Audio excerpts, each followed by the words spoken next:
Hello friend, welcome to my channel. आज की इस वीडियो में हम लोग पढ़ने वाले हैं भक्ति काल की प्रमुख विशेषताएं के विषय में। और इस काल के जितने भी प्रमुख कवि हैं उनके नाम को हम ट्रिक के साथ याद करना सीखेंगे। तो चलिए वीडियो शुरू करते हैं।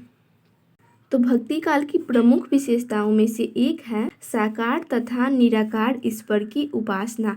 इस काल में साकार अर्थात सगुण, निराकार अर्थात निर्गुण ईश्वर की उपासना की जाती थी। दूसरी इसकी विशेषता है आध्यात्मिकता तथा सदाचार की प्रेरणा। इस काल के जितने भी कवि थे उन्होंने आध्यात्मिकता पे बल दिया और लोगों को सदाचार की प्रेरणा दी। तीसरी जो इसकी प्रमुख विशेषता है वो है लोक कल्याण का मार्ग प्रशस्त करना। यानी भक्ति काल के जो कवि थे उन्होंने लोक कल्याण अर्थात लोगों के कल्याण के लिए बहुत ही सुगम मार्ग को प्रशस्त कर दिया।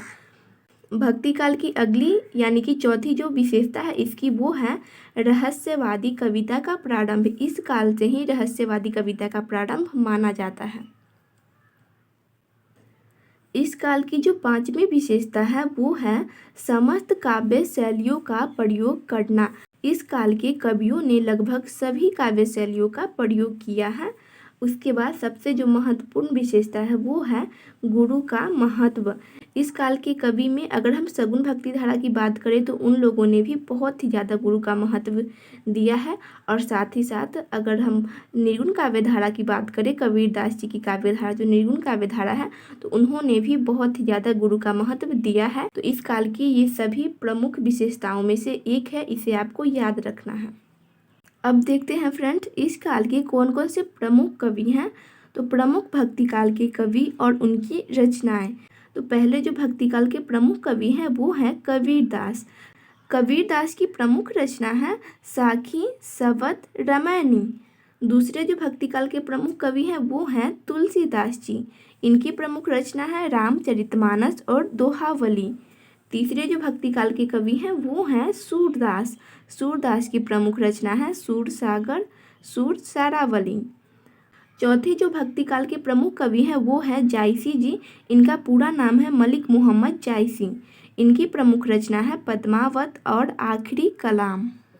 तो फ्रेंड्स अब हम भक्ति काल के जितने भी कवि हैं उनके नाम को हम ट्रिक के साथ याद करना सीखेंगे। तो ट्रिक क्या है इसका? तो ट्रिक है तुलसी और मीरा रहीम दास की कब्र में सूरजमुखी का रस जलाती है। क्या है ट्रिक? तुलसी और मीरा रहीम दास की कब्र में सूरजमुखी का रस जलाती है।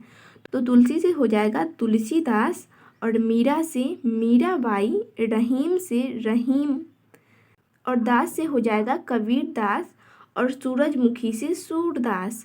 उसके बाद रस से हो जाएगा रस खान और जलाती से जायसी जी। ठीक है फ्रेंड, तो ये सभी भक्ति काल के कवि हैं फ्रेंड्स। तो इसे आप इस तरीके से ट्रिक से याद रख सकते हैं।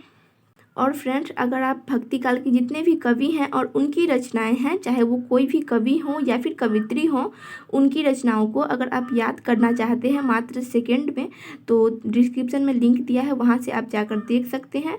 सभी कवियों की रचनाओं का बहुत ही अच्छे तरीके से ट्रिक बताया गया है जिसकी मदद से आप बहुत ही आसान तरीके से याद कर पाएंगे फ्रेंड्स।